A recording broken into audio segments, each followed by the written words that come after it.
El dualismo en la antropología de la cristiandad. Un ensayo de Enrique Dussel. Palabras preliminares. Este trabajo no es el fruto de una mera hipótesis a priori, sino que es la conclusión de una prolongada constatación en los más diversos textos de la tradición cristiana, de un hecho que no habíamos al comienzo supuesto. En efecto, a partir de nuestro estudio sobre el humanismo semita, habíamos pensado que la antropología de la cristiandad debía defender claramente una comprensión unitaria del hombre. Nuestra admiración fue grande cuando centenares de textos y por último una tradición masiva vino a mostrarnos lo contrario, al menos en la cristiandad latina y bizantina, como podremos ver en este trabajo. Por otra parte, nos habíamos hecho un deber explicar la evolución de la antropología cristiana después de una experiencia vital que no ha dejado de dictarnos los lineamientos de fondo de nuestra investigación. En 1958, por primera vez, viajamos al Medio Oriente, viviendo en Europa, viniendo de las itálicas y renacientes Florencia y Bolonia, la eterna Roma o Nápoles. Quedamos un tanto desorientados y por ello profundamente admirados del mundo oriental. Pudimos contemplar y reconocer palmo a palmo el Líbano, Siria, con su sugestivo Damasco, Jordania, en cuyos límites se albergaba lo mejor de Judea, Samaria y el Mar Muerto. Por último, llegamos al estado de Israel, que conocimos desde el Negev, del Mar Rojo a Egedi y Beersheba, hasta Judea y Galilea.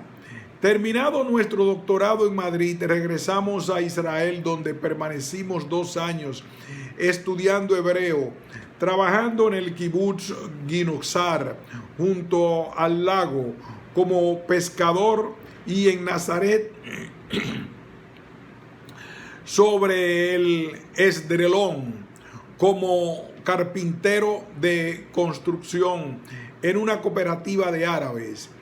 Por las noches en Nazaret subíamos a la ciudad judía para seguir los cursos de hebreo en las tardes.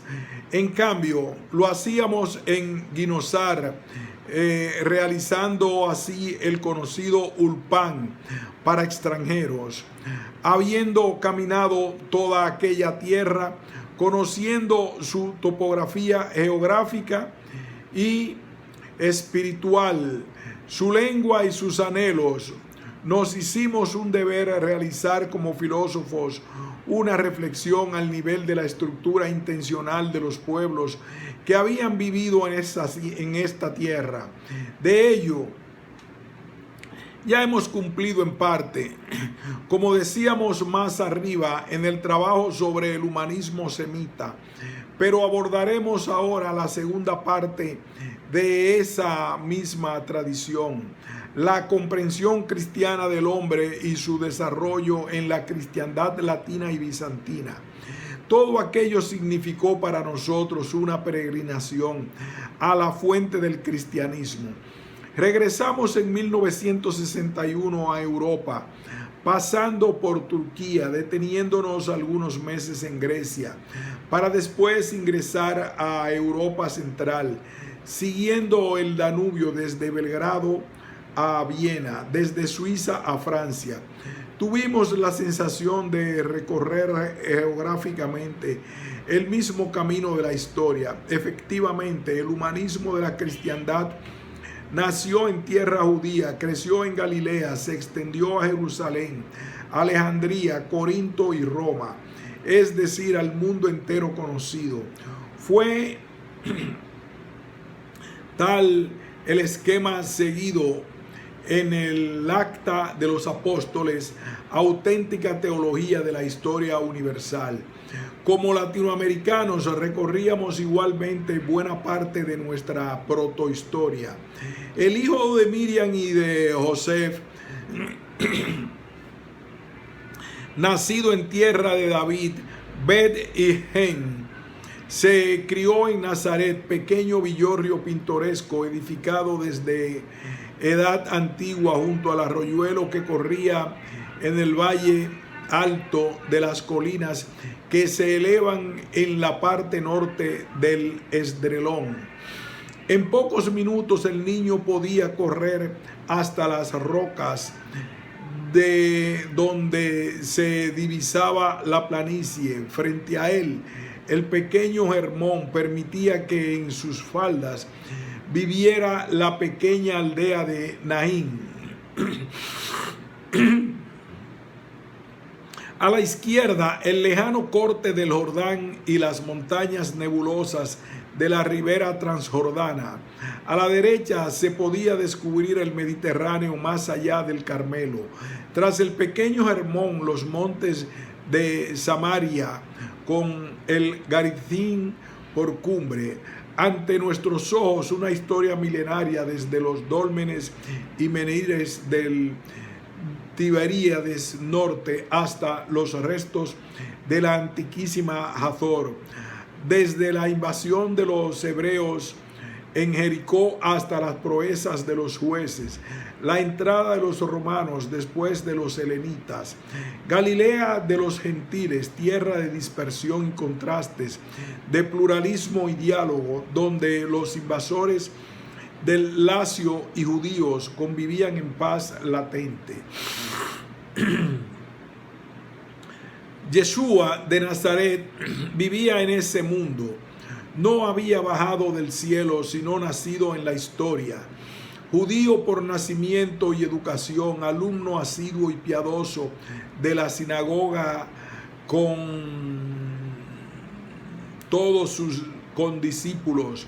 Estudió allí la ley, profetas y escritos de su pueblo Israel. Como filósofos querríamos dar cuenta de las estructuras fundamentales de la antropología que propuso a su época y que orientó lo que después será llamado la cristiandad o cultura occidental. Como teólogos, aunque secundariamente, podremos indicar la influencia de las estructuras teológicas sobre tal antropología. Como historiadores, deseamos mostrar esquemáticamente la evolución de dicha antropología. Será una obra cuyo nivel fundamental debe situarse en la filosofía, pero sin dejar de lado elementos de otras ciencias para efectuar una comprensión más adecuada. Una última aclaración. Este trabajo estuvo definitivamente terminado en 1968. Sin embargo, no se pudo editar hasta 1974, y esto gracias a una colaboración de la Comisión Asesora de Promoción de la Investigación CAPI de la Universidad Nacional de Cuyo. Los 6 años transcurridos han sido esencialmente para el autor, ya que desde 1970, gracias al movimiento intelectual surgido en América Latina y a los movimientos históricos de liberación, una transformación radical de la actitud teórica se produjo, surgiendo así lo que ya se denomina la filosofía de la liberación. A la luz de esa ruptura teórica que supone la superación de la ontología europea, el presente trabajo, aunque era válido, debía ser reimplantado en un nuevo horizonte, pero ello hubiera significado una modificación total de la obra. Lo hemos, sin embargo, creído innecesario, ya que al cambiar algunos términos fundamentales y escribir de nuevo los párrafos 85 y 86, adquiere un nuevo sentido toda la investigación que había permanecido no solo en un nivel óntico, sino que no había superado la ontología, que es la raíz de todo dualismo.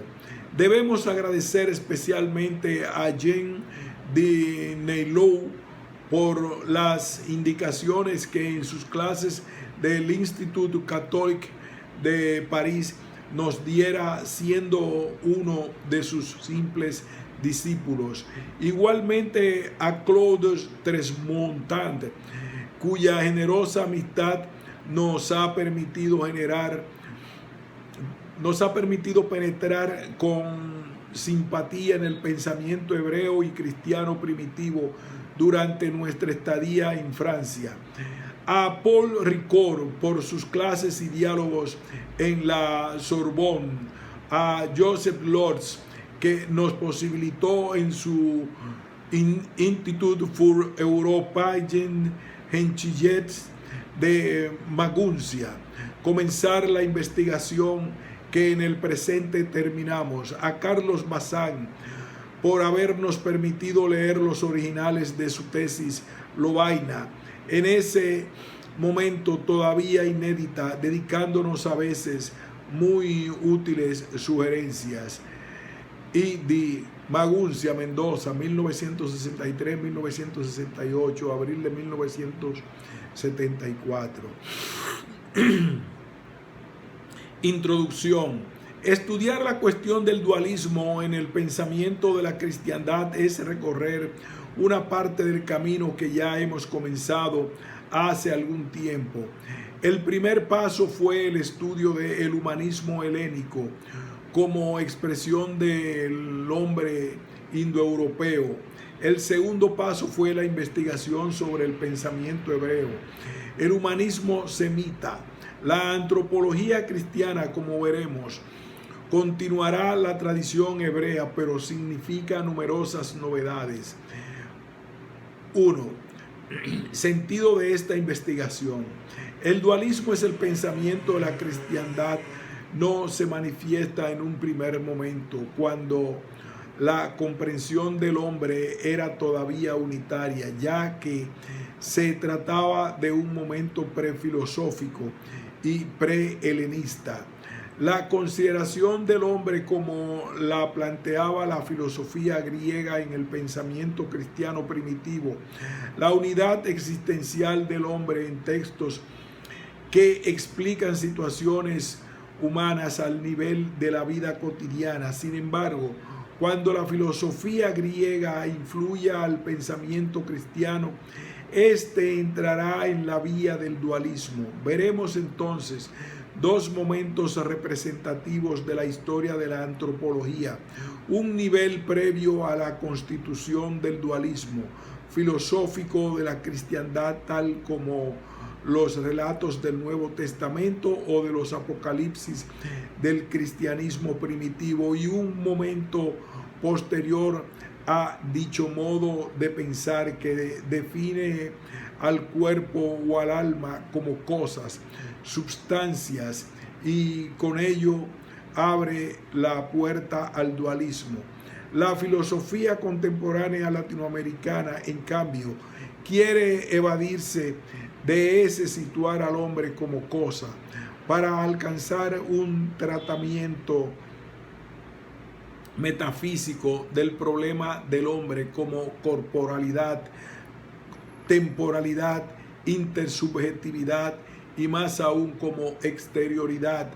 Nos será muy útil recuperar los momentos prefilosóficos donde el simple relato mítico o histórico sitúan al hombre en una experiencia unitaria, todavía no dividida por la categorización dualista. La historia filosófica de la antropología cristiana nos mostrará un dualismo mitigado en su momento helenizante, siempre en procura de una unidad perdida, olvidada, velada. Se trata de una investigación filosófica, aunque los materiales documentales sean los usados preferentemente por la teología u otras ciencias afines. Deberemos interpretar con ojos de filósofos textos que expresan las estructuras de un mundo cristiano viviente, colectivo e histórico desde su origen hasta más allá de la época clásica de la Edad Media. Una comunidad se abre necesariamente a un mundo que posee estructuras que son portadas por el grupo inconscientemente y sin crítica refleja, al menos al comienzo.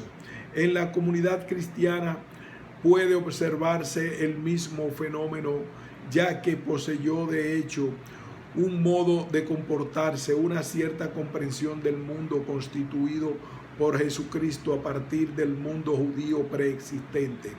Este modo de situarse en la existencia, esa comprensión del mundo es una de las dadas en la historia. En tanto filósofos intentaremos aquí la descripción de uno de los momentos de la estructura cristiana intencional. La estudiaremos en su evolución durante más de un milenio, ateniéndonos solo a algunos documentos que creemos esenciales.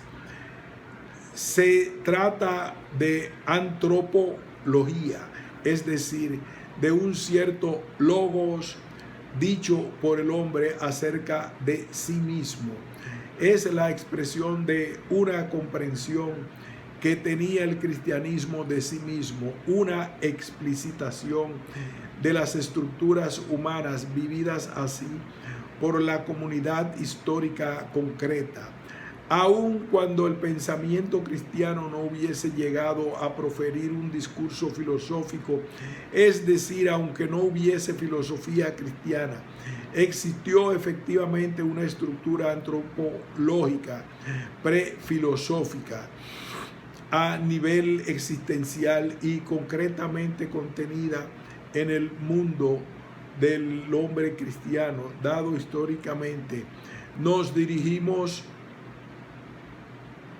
en tanto filósofos necesariamente contemporáneos, no solo a discernirlos con los elementos de una filosofía, sino a estudiar una estructura, una antropología prefilosófica, dada efectivamente aún antes que el pensar haya situado reductivamente a su objeto como un ente a ser tematizado. Por ello, nos será indiferente atenernos a documentos filosóficos o a expresiones de la vida cotidiana, porque todo documento será bueno para discernir en sus contenidos las estructuras antropológicas de base implícitas, latiendo bajo el ropaje de una cuestión teológica, literaria o histórica.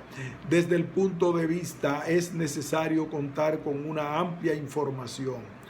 4 niveles interpretativos de la cultura: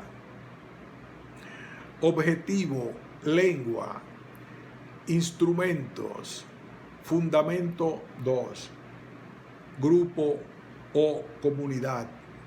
Todo esto nos exige además saber distinguir claramente algunos planos que una correcta filosofía de la cultura puede aportarnos. Echaremos mano solo de las distinciones que creemos imprescindibles para la comprensión de la exposición.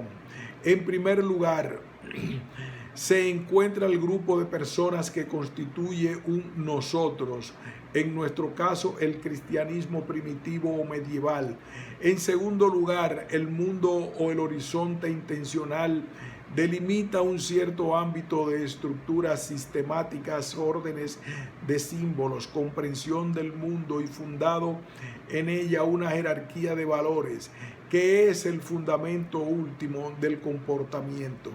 En tercer lugar, puede distinguirse un plano de los contenidos objetivados en la lengua y en los instrumentos lógicos de expresión. Uno de los tantos instrumentos que necesita fundamentalmente toda civilización. Como puede comprenderse fácilmente, un pueblo puede cambiar su fundamento, por ejemplo, los aztecas, ante el hecho de la evangelización en el siglo XVI, pero no su lengua. Puede cambiar su lengua, como los judíos de la dispersión, pero no su fundamento ni sus instrumentos lógicos.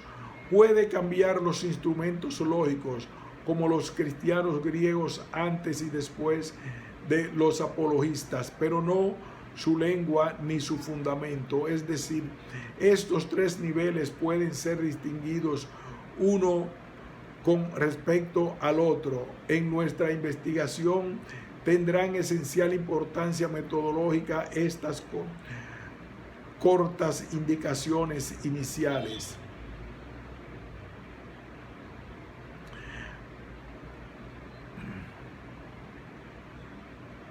Continuidad y ruptura de la experiencia originaria.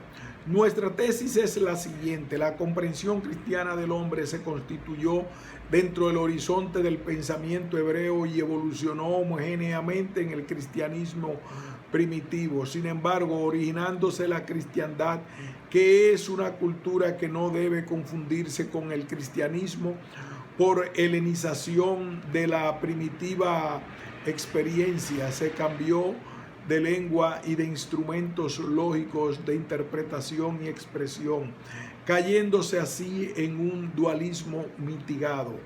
La primera parte de nuestra tesis significa que la comprensión cristiana del hombre se produjo como la expansión universalista, sin discontinuidad, de la tradición hebrea. Esta posición se opone a la de aquellos que piensan que fue el fruto de un sincretismo entre lo hebreo y lo helénico romano. Werner Jaeger nos dice que hay gente que pareciera no haber comprendido que el mundo del fin del Imperio Romano nos ofrece uno de los periodos más creadores de la historia de las civilizaciones. En esta época se efectúa una síntesis de la religión cristiana y de la cultura greco-romana. En el mismo sentido, René Grousset opina que la constitución definitiva del humanismo occidental fue modelado en bronce por la fusión en el mismo molde de la filosofía griega, el espíritu latino y la teología judaico-cristiana.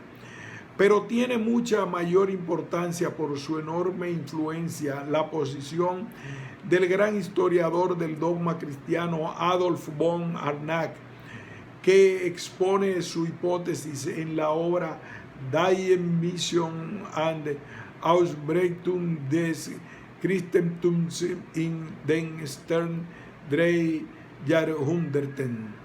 Nuestro autor, cuyo moralismo muestra al mismo tiempo la insuficiencia de su metafísica, propone que el cristianismo es uno de los últimos frutos del helenismo, un sincretismo desarrollado del enoteísmo solar, es decir, debe situarse como una culminación de la tradición griega más que semita o judía. Esta misma tesis es expuesta por Van Hamack en otra de sus conocidas obras, Das Wesen des Christentums, donde indica que la unión del helenismo con el evangelio es el hecho más importante de la historia de la iglesia en el siglo II. Este error de interpretación se ha debido a la falta de claridad de la distinción metodológica que hace aparecer como un sincretismo entre helenismo y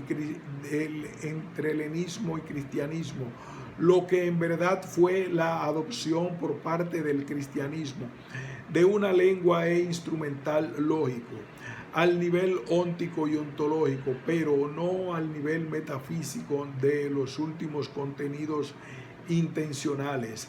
La tradición de las categorías metafísicas prefilosóficas del juego cristianismo La tradición de las categorías metafísicas prefilosóficas del judeocristianismo son idénticas en su fundamento, aunque hayan evolucionado en su expresión. No puede compararse ni pretenderse que sean iguales, confundiendo así los instrumentos de mediación con el fundamento de comprensión. El género literario de la mitología babilónica, usado por la narración de la creación del Génesis, y el modo oracular del profeta o helenizante del libro de la sabiduría, no puede identificarse un Nuevo Testamento expresado en las categorías o estructuras de la metafísica o sabiduría semito-hebraica con la metodología greco-romana de los padres o francamente latina y romana de la Edad Media. Y sin embargo, revestidos con distintos ropajes, el fundamento comprensivo, evolutivo o dichas categorías metafísicas son las mismas. Esto no niega, sino al contrario, que dicha comprensión no pueda enriquecerse por el aporte del helenismo o por otra parte pueda deformarse en la cristiandad. Los apologistas, como veremos, vivieron de manera paradigmática la dramática situación de tener que definirse como judeocristianos ante los helénicos. Para ellos Jesús no era la síntesis de Homero y Abraham. Jesús era el universalizador de la tradición abrahamánica. Negar este hecho es negar todos los documentos. Negar este hecho es negar todos los documentos cristianos de todas las épocas en su último fundamento y categoría fundamentales.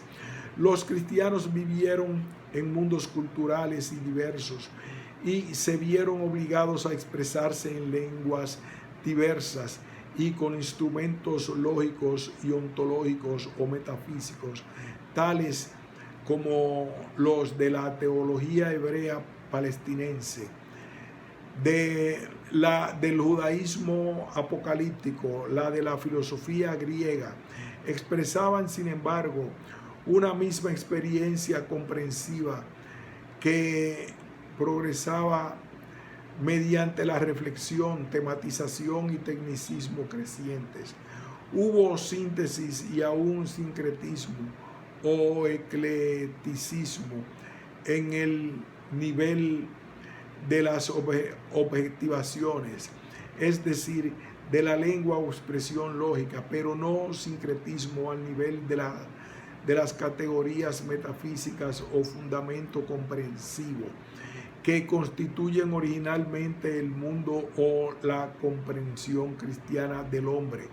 Por otra parte, la llamada filosofía helénica está muy lejos de ser lo que hoy se entiende por tal palabra. El estoicismo o neoplatonismo de tipo plotiniano son en parte ontologías teológicas con una estructura a priori mítica. Esto es más notorio todavía en el caso del gnosticismo o el maniqueísmo, movimientos formalmente religiosos.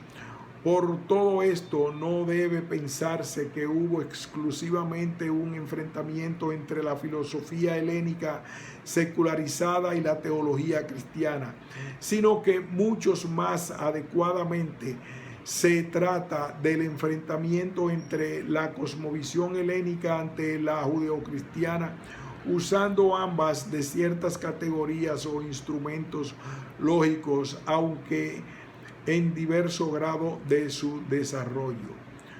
Choque de dos comprensiones del ser.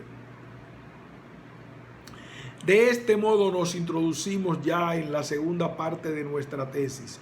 Se trata de enfrentar una posición que se ha hecho ya tradicional en las historias de la filosofía, que inconscientemente niega todo valor a sistemas de contenido intencional o experiencias metafísicas, por la simple razón de no ser ontológicos o filosóficos.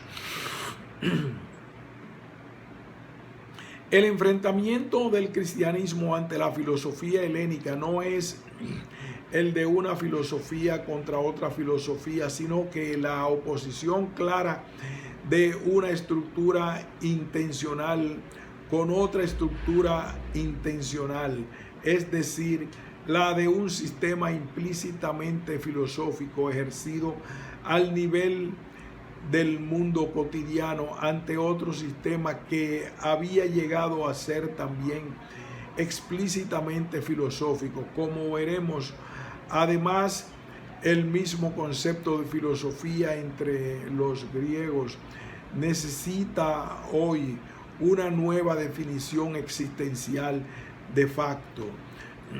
Émile Breguier propone una tesis contraria a la nuestra en su Historia de la Filosofía, cuando nos dice que el cristianismo no se opone a la filosofía griega como una doctrina a otra doctrina. No hay, agrega, durante los 5 primeros siglos de nuestra era, una filosofía cristiana propiamente dicha, implicando una tabla de valores originales, y difiere a la de los pensadores helénicos.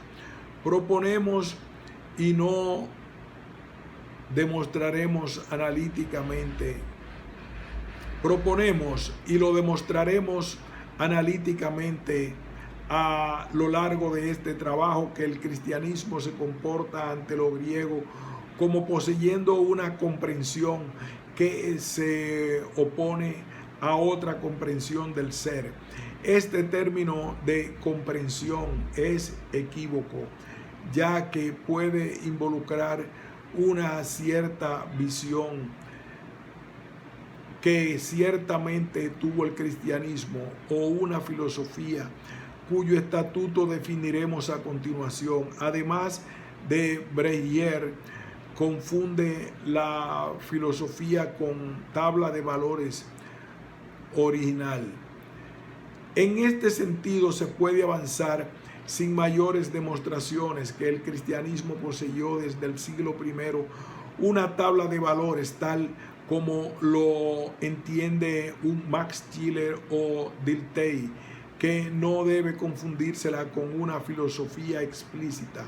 A tal punto tuvo el cristianismo una comprensión y una tabla de valores que supo elegir y juzgar todos los elementos constituyentes de los sistemas intencionales helenistas o indoeuropeos, con un eclecticismo que sería por principio imposible de no tener fundamentos que iluminen el acto mismo de medir la compatibilidad o incompatibilidad de las diversas tesis.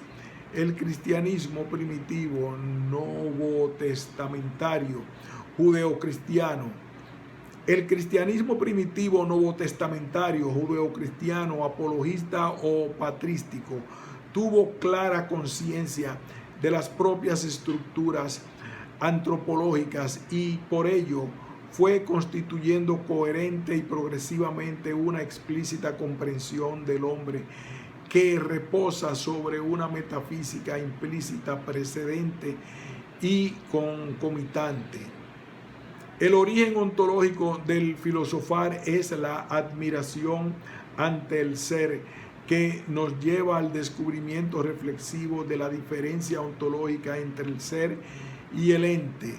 Dicha diferencia puede restablecerse por la problematización del ser en cuanto ser o por la develación del primum cognitum de la inteligencia, la realidad en cuanto realidad. Pero históricamente puede determinarse un origen de fundamento cultural que puede explicar la aparición del filosofar, al menos en un nivel no advertido. En el proceso de aculturación, en el choque religioso entre diversos pueblos, se produce un contacto entre las distintas teologías, teogonías o panteones, hecho por demás conocido por la historia de las religiones. La tarea de los sabios o sacerdotes de estos pueblos consiste en racionalizar el caos teogónico instaurado por el choque cultural a fin de presentar un nuevo cosmos teológico. En este proceso debe igualmente situarse la aparición histórica de la filosofía. De hecho, la filosofía aparece dentro del horizonte de un pensamiento mítico y al fin hecho dejado a veces en la sombra. No puede evadirse de la mitología, al menos hasta bien avanzada la civilización occidental. Los principios míticos siguen estando presentes a modo de contenidos últimos e incuestionables axiomas, primeros principios o último horizonte. Pasan desapercibidos al mismo filósofo por ser lo más obvio. Se trata de estructuras culturales históricas cambiables. Veamos esto más detenidamente. Aquí haremos un punto y continuaremos con filosofía hebrea o de la cristiandad.